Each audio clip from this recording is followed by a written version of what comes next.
사랑이 많으신 하나님 아버지 감사드립니다. 수요일 저녁에 예배자로 하나님께 나와 영광 올려드릴 수 있도록 복된 인생 되게 하여 주시니 감사합니다. 하나님 오늘도 주님의 말씀 앞에 서는 우리가 되길 원합니다. 하나님의 말씀보다 앞서지 않게 하여 주시고 내 생각이 하나님의 말씀을 묵살하지 않게 하여 주시고 오늘도 순종하며 청종하는 마음으로 겸손한 마음으로 말씀을 듣기를 원하오니 우리의 사모하는 10년 가운데 성령의 충만한 능력 허락하여 주시고 말씀의 은혜 허락하여 주셔서 그 말씀대로 행하는 삶, 말씀대로 하나님의 원하심을 닮아가는 우리의 인생이 될 수 있도록 인도하여 주시옵소서. 오늘도 하나님이 찾으시는, 하나님이 기뻐하시는 한 사람으로 온전한 예배를 드리길 원하오니 예배하는 영을 우리 가운데 허락하여 주시고 예배에 방해하는 모든 세력은 주님의 이름으로 막아주시고 오늘도 예배의 승리자가 될 수 있도록 인도하여 주시옵소서. 예수님의 이름으로 기도합니다. 아멘. 다 같이 말씀 보시겠습니다. 오늘 주신 하나님의 말씀은 에스겔 2장 1절부터 7절까지의 말씀입니다.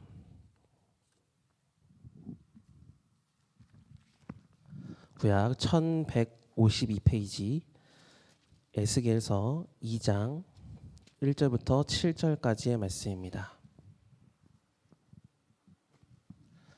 우리 한 절씩 교독하시고 마지막 절은 합독하겠습니다. 그가 내게 이르시되 인자야 내 발로 일어서라 내가 내게 말하리라 하시며 그가 내게 말씀하실 때에 그 영이 내게 임하사 나를 일으켜 내 발로 세우시기로 내가 그 말씀하시는 자의 소리를 들으니 내게 이르시되 인자야 내가 너를 이스라엘 자손 곧 패역한 백성 나를 배반하는 자에게 보내노라 그들과 그 조상들이 내게 범죄하여 오늘까지 이르렀나니 이 자손은 얼굴이 뻔뻔하고 마음이 굳은 자니라 내가 너를 그들에게 보내노니 너는 그들에게 이르기를 주 여호와의 말씀이 이러하시다 하라. 그들은 패역한 족속이라 그들이 듣든지 아니 듣든지 그들 가운데에 선지자가 있음을 알지니라. 인자야 너는 비록 가시와 찔레와 함께 있으며 전갈 가운데에 거주할지라도 그들을 두려워하지 말고 그들의 말을 두려워하지 말지어다. 그들은 패역한 족속이라도 그 말을 두려워하지 말며 그 얼굴을 무서워하지 말지어다. 함께 읽겠습니다. 그들은 심히 패역한 자라 그들이 듣든지 아니 듣든지 너는 내 말로 고할지어다. 아멘. 사랑하는 참평학교의 성도님들 모두에게 하나님의 크신 은혜와 은총이 언제나 함께 하시기를 주님의 이름으로 축원합니다. 오늘 말씀의 제목은 말씀하시는 자의 소리를 들으니 라는 제목의 말씀인데요.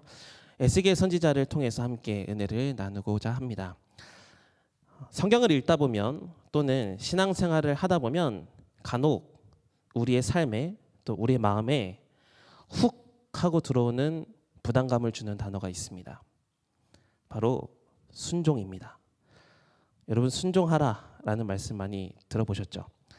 강단에서 목회자들을 통해서 외치는 이 순종하라라는 메시지는 추상적으로 외치는 것은 아닙니다. 예를 들면 사랑하라라고 외치는 이 메시지는 사랑하는 신용을 해라 이러는 것이 아니라 사랑을 하되 죽기까지 사랑하신 예수님의 사랑을 우리가 받았기 때문에 남을 용서하고 남을 섬기는 일에 처절하게 사랑해 봅시다. 사랑하기를 좀 처절하게 결단해 봅시다 라고 외치는 순종의 요청이라는 거죠. 그런데 신앙생활하면서 이런 생각을 해보신 적이 있으실 겁니다. 순종을 해보려고 하기는 하는데 결과가 원하는 만큼 안 나와서 되돌이 자리로, 그러니까 되자리로 되돌아가는 그런 느낌이 들거나 지금 하고 있는 순종도 힘든데 왜 또 다른 순종을 시키시는지. 그래서 순종이라는 단어를 보거나 들으면 때로는 마음에 확 부담감이라는 게 자리 잡게 된다는 거죠. 그래서 때로 순종을 통해 얻는 유익이 무엇일까 이런 생각을 해보셨을 겁니다. 만약 순종이 인간적으로 일을 해서 성취감을 얻는 것이라면 그래도 그런 순종은 좀 해볼 만이라도 하겠는데 주님께서 말씀하시는 순종은 성취감을 얻는 것도 아니고 또 때로는 결과가 막 바뀌는 것도 아닌데 그런 순종을 요청하신다면 대체 이 순종을 통해서 내가 얻는 유익은 무엇인가 라는 생각이 든다라는 겁니다. 대체 어떤 유익이 있기에 하나님은 제사보다도 순종을 원하신다고 왜 그렇게 강조하시면서 순종을 얘기하는 것일까? 분명 하나님은 우리를 일꾼처럼 사용하시려고 그래서 우리를 소비하시려고 우리를 순종의 자리로 부르신 것은 아닐 텐데 그럼에도 불구하고 왜 이렇게 순종을 강조하시는 것인지, 순종을 통해 얻는 진짜 유익이 어떤 것이냐라는 거죠. 물론 제가 하나님이 아니기 때문에 이 질문에 대한 완벽한 정답을 드릴 수는 없습니다. 그러나 성경을 읽으면서 또 목회자로서 신앙생활을 하면서 순종에 대한 두 가지 이해를 좀 갖게 되었는데요. 첫 번째는 하나님은 우리의 순종을 받으셔야만 일을 하실 수 있는 분이 아니십니다. 하나님은 전능하신 분이세요. 그래서 돌들로도 하나님을 찬양하게 하실 수 있는 능력이 하나님께는 있으십니다. 그러니까 하나님이 전능하시다라는 이 말이 무슨 뜻을 포함하고 있는 거냐면 우리가 하는 순종이 하나님이 하시고자 하는 사역에는 사실 굉장한 도움이 안 될 때도 있다는 거죠. 오히려 방해가 될 때도 있습니다.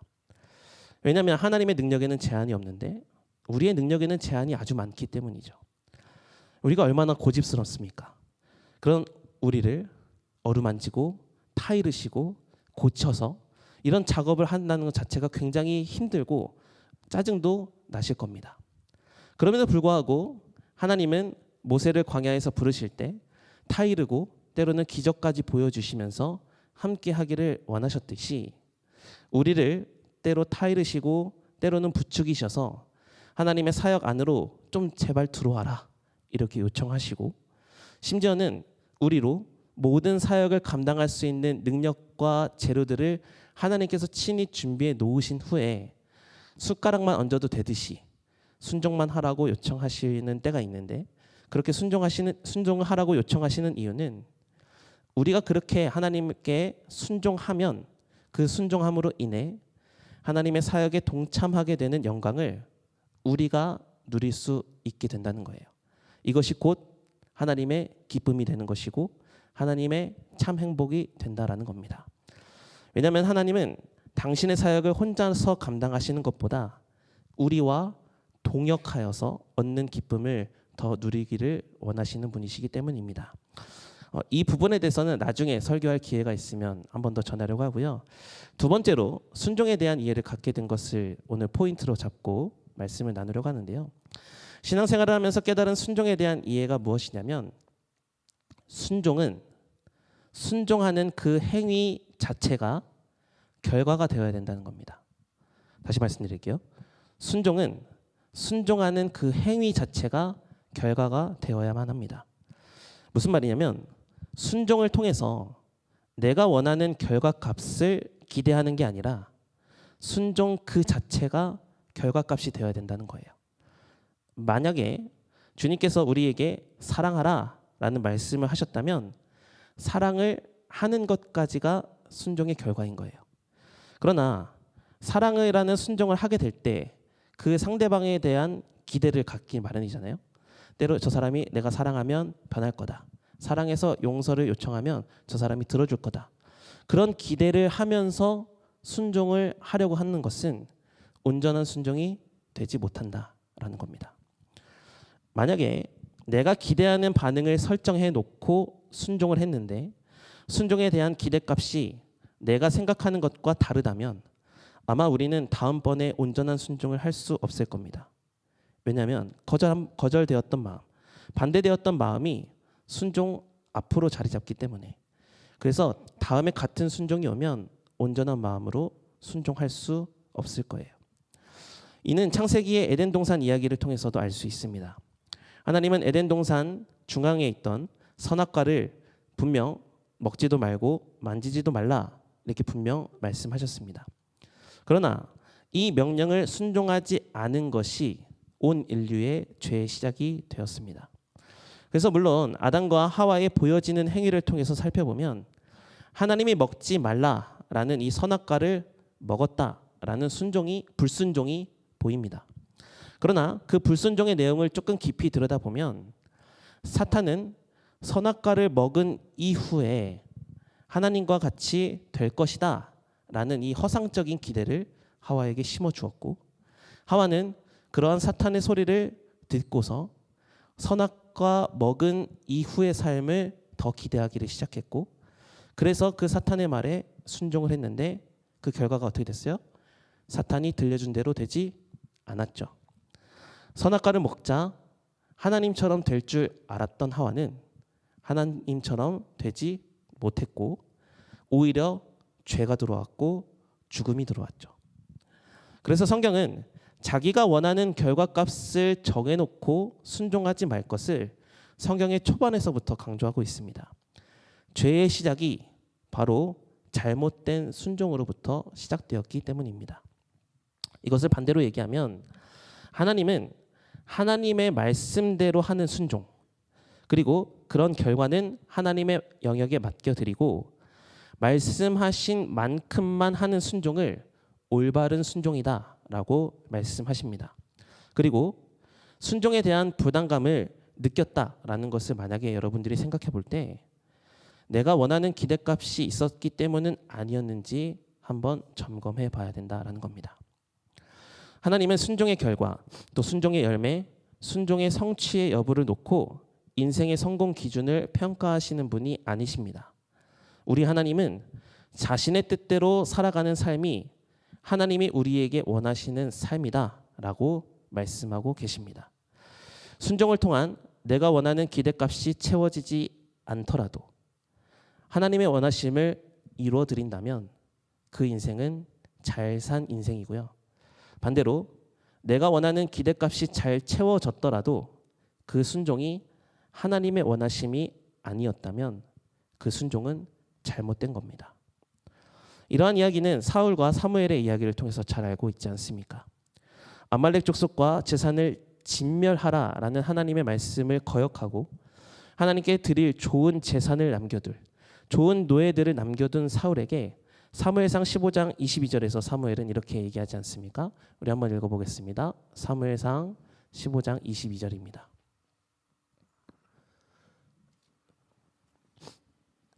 사무엘상 15장 22절 제가 읽겠습니다. 사무엘이 이르되 여호와께서 번제와 다른 제사를 그의 목소리를 청종하는 것을 좋아하심 같이 좋아하시겠나이까? 순종이 제사보다 낫고 듣는 것이 순양의 기름보다 나으니 라고 말씀해요. 그러므로 하나님은 순종 자체가 곧 결과고 목적이 된 삶을 살기를 원하고 계십니다. 그리고 오늘 본문을 통해서 한 사람을 우리에게 소개해 주고 계십니다. 그 사람이 바로 에스겔입니다. 에스겔에 대한 잠깐 설명을 드리려고 하는데요. 이 에스겔은 이스라엘 남유다의 제사장 가정 가운데에서 태어났습니다. 이 에스겔이 태어난 시기의 이스라엘 상황은 매우 좋지 않았습니다. 이미 북이스라엘은 아수르에 의해서 멸망을 당했고요. 남유다마저 바벨론에 의해 멸망당할 시기에 놓였기 때문입니다. 바벨론의 왕 느부갓네살은 당시 남유다의 왕이었던 여호야긴을 포로로 끌고 갔고 왕족, 귀족, 또 유다의 높은 지위에 있는 사람들을 다 사로잡아서 바벨론으로 강제 이주를 시켰습니다. 그래서 만약 나라가 평안했다면 에스겔은 제사장 가문의 자제로서 지도력을 발휘할 수 있는 위치에서 태어난 사람이었습니다. 그러나 남유다가 국권을 잃었고 포로로 끌려가야 하는 상황에 이 에스겔도 포함이 돼요. 그래서 바벨론의 포로로 끌려갑니다. 그렇기 때문에 절망의 순간, 포로로 끌려간 순간 속에서 에스겔은 무슨 소망을 품으며 살 수 있었겠습니까? 그렇게 모든 것을 잃어버리고 포로로 끌려온 지 어느덧 5년이 지났을 때 에스겔의 나이가 30세가 되었을 때 하나님은 바벨론의 그발 강가에 있는 에스겔에게 찾아오십니다. 그리고 하나님은 에스겔에게 사명을 허락해 주시는데요. 그 사명은 화려한 자리가 아니었고요. 멸시와 조롱, 거절과 배반을 당하는 자리일 것이다 라고 말씀해 주십니다. 오늘 본문 3절의 말씀인데요. 우리 함께 읽어보겠습니다. 에스겔 2장 3절입니다. 시작. 내게 이르시되 인자야 내가 너를 이스라엘 자손 곧 패역한 백성 나를 배반하는 자에게 보내노라. 그들과 그 조상들이 내게 범죄하여 오늘까지 이르렀나니. 아멘. 하나님은 에스겔을 패역하고 배반하는 자들에게 보낸다 이렇게 말씀하십니다. 그러나 에스겔이 그들에게 가서 하나님의 메시지를 온전히 전한다 하더라도 그들이 그 말을 듣지 않을 것이다 이렇게 미리 말씀해 주시는데요. 그 본문이 오늘 본문 4절부터 7절의 말씀입니다. 우리 한번 읽어보겠습니다. 4절부터 7절입니다. 시작. 이 자손은 얼굴이 뻔뻔하고 마음이 굳은 자니라. 내가 너를 그들에게 보내노니 너는 그들에게 이르기를 주 여호와의 말씀이 이러하시다 하라. 그들은 패역한 족속이라. 그들이 듣든지 아니 듣든지 그들 가운데에 선지자가 있음을 알지니라. 인자야 너는 비록 가시와 찔레와 함께 있으며 전갈 가운데에 거주할지라도 그들을 두려워하지 말고 그들의 말을 두려워하지 말지어다. 그들은 패역한 족속이라도 그 말을 두려워하지 말며 그 얼굴을 무서워하지 말지어다. 그들은 심히 패역한 자라. 그들이 듣든지 아니 듣든지 너는 내 말대로 고할지어다.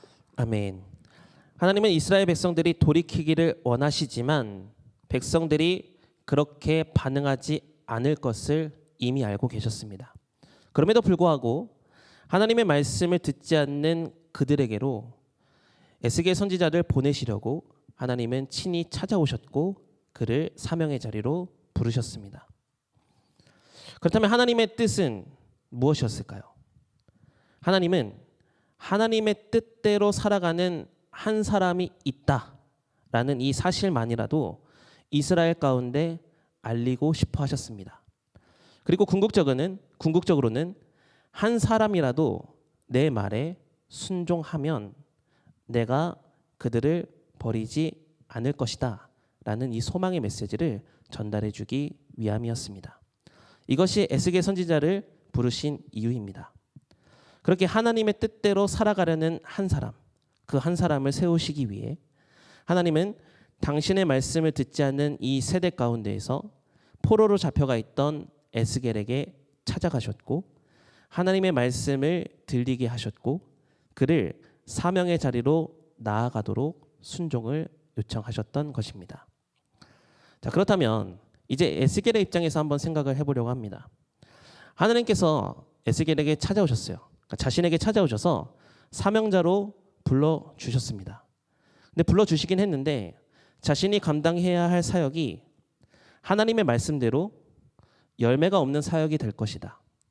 이것을 알고도 순종해라. 이런 명령을 받았어요. 평생을 다 바쳐 죽도록 고생하고 수고해도 열매가 없는 이 사명. 이 사명을 최선을 다해 감당해야 된다는 것. 심지어 열매도 없는 일에 오히려 고난과 역경을 당해야만 하는 이 사명에 만약 하나님께서 여러분에게 이런 사명을 허락하여 주신다면 여러분은 이 사명을 아멘하며 받아들일 수 있으십니까? 이 맥락에서 하나님이 말씀하시는 메시지는 분명합니다. 그리스도인들에게 사역에 대한 결과, 열매, 또 사역의 성취에 대한 여부가 곧 사역의 성공을 가늠하는 기준은 아니다라는 겁니다. 하나님이 원하시는 것은 순종함이지 순종함의 열매를 원하시는 것이 아니라는 겁니다. 하나님이 필요하시면 순종함의 열매를 많이 맺게도 하실 것이고요. 하나님이 필요하시면 많이 맺은 열매도 걷어가시는 분이 하나님이십니다. 그러므로 오늘 본문을 묵상하면서 하나님께서 에스겔을 보내신 목적을 잘 확인해 볼 수 있어야 돼요. 하나님의 에스겔을 보내신 목적은 오늘 본문 5절에 있습니다. 5절 한번 다시 읽어볼까요? 에스겔 2장 5절입니다. 시작. 그들은 패역한 족속이라. 그들이 듣든지 아니 듣든지 그들 가운데에 선지자가 있음을 알지니라. 아멘. 듣든지 아니 듣든지 그들 가운데 선지자가 있다. 이것을 알게 하라라는 겁니다. 에스겔은 그들 가운데 선지자가 있었다. 우리가 패역한 무리이지만 그 가운데 선지자가 있었다라는 것을 사람들이 알게 하는 것이 그 사명의 목적이었어요. 그렇다면 선지자가 있었다라는 것을 사람들이 알게 되는 것이 하나님께서는 왜 중요한 사역으로 여기셨던 것일까? 선지자는 어떤 사람이죠? 하나님의 말씀을 듣고 그대로 대언하는 사람이 선지자죠. 그렇기 때문에 선지자의 순종은 하나님이 이스라엘 백성 가운데에서 여전히 말씀하고 계신다라는 것을 나타내는 증거였고 비록 이스라엘 백성들이 패역한 백성들이지만 하나님은 여전히 그들과 함께 하고 계심을 알리고자 함이었다는 거죠. 크고 대단한 기적이 없어도 순종하는 것. 순종한다는 것은 순종을 명하시는 분이 계시다는 것이고 순종을 명하시는 분은 사람이 아니라 하나님이시라는 것. 그리고 그 하나님의 존재를 기억하며 하나님의 말씀으로 돌아오기를 원하시는 하나님의 뜻을 에스겔의 순종을 통해서 하나님은 전하고 싶으셨던 거예요. 그래서 하나님이 에스겔에게 원하시는 사명의 순종은 그 사명의 자리에서 자기 달란트를 가지고 더 많은 열매를 맺는 것에 집중하는 게 아니라 그저 말씀하신 만큼의 순종의 자리에 머물러 있는 것이 그의 사명이었습니다.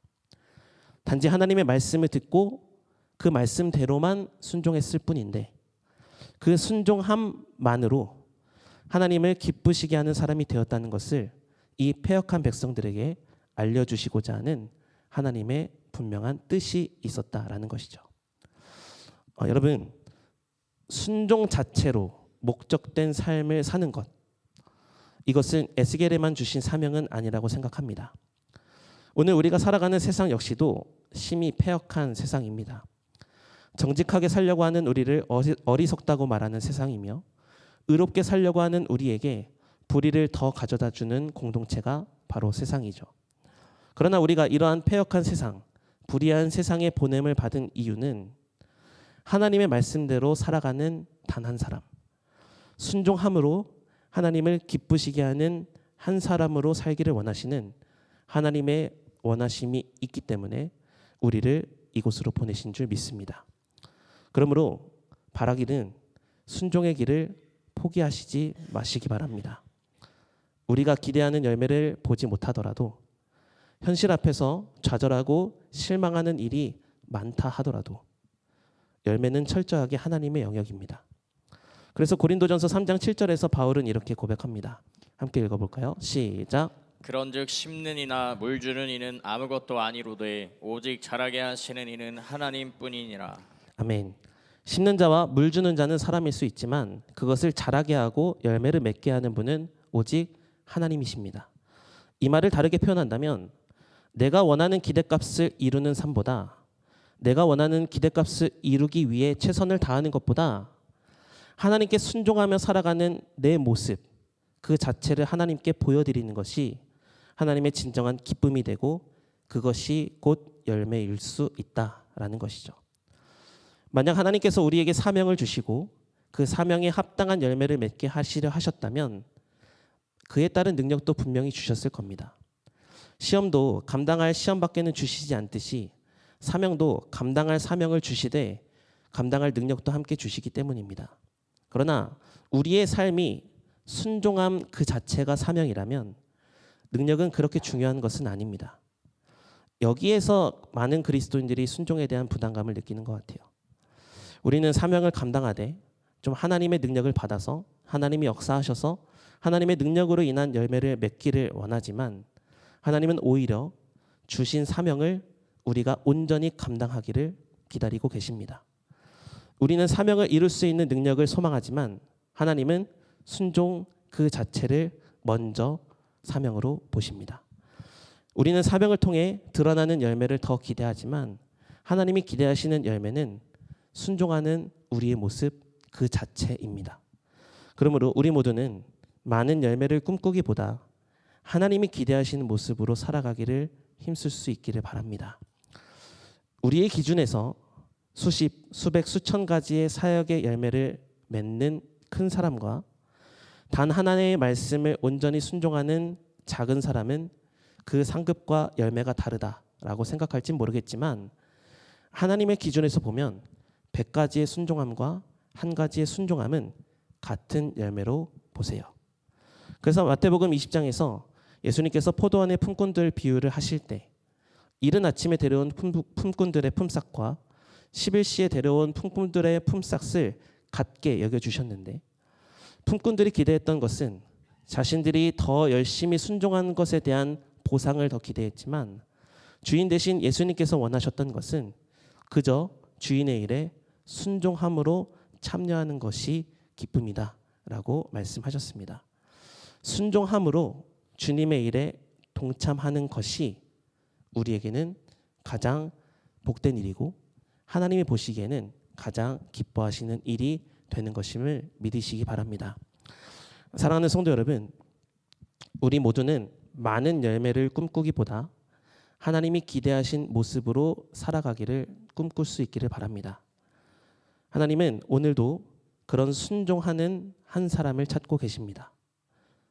열매가 없어도, 보람이 없어도, 수고만 많아도 하나님의 뜻이 이루어지는 것이라면 순종할 수 있는 단 한 사람. 순종을 통해서 내가 원하는 것을, 내가 기대하는 것을 바라는 그런 이중적인 마음을 가진 자가 아니라, 순종하여 내가 가진 것을 설령 다 잃는다 하여도 하나님의 원하심이라면 기꺼이 순종할 수 있는 단 한 사람. 그런 한 사람이 여러분이 되시기를 간절히 소망합니다. 그렇게 하나님의 부르심에 응답하는 삶, 하나님이 보내신 사명에만 충실히 순종하는 삶이 우리 믿는 자들이 추구해야 할 궁극적인 삶의 목적이 되어야 하지 않겠습니까? 그렇게 순종하겠다고 결단하는 인생들 가운데 하나님은 세상에서 결코 줄 수도 없는, 또 알 수도 없는 하늘의 축복을 허락하여 주실 것이고, 세상에서는 결코 들을 수 없는 하나님의 메시지를 순종하는 자들에게 들려주실 것이고, 우리가 하는 순종감을 의로 여겨주시고 선으로 갚아주실 줄 믿습니다. 온전히 순종하는 한 사람이 됩시다. 열매가 없어도, 보람이 없어도 하나님이 원하신다면 그 순종의 자리에 서 있는 여러분이 되었으면 좋겠습니다. 이 자리에 예배자로 남아있는 한 사람, 사랑하라는 그 자리에 끝까지 사랑하는 한 사람, 헌신하라는 그 자리에 끝까지 헌신하는 한 사람, 그 한 사람이 여러분이 되시기를 주님의 이름으로 축원합니다. 찬양하겠습니다.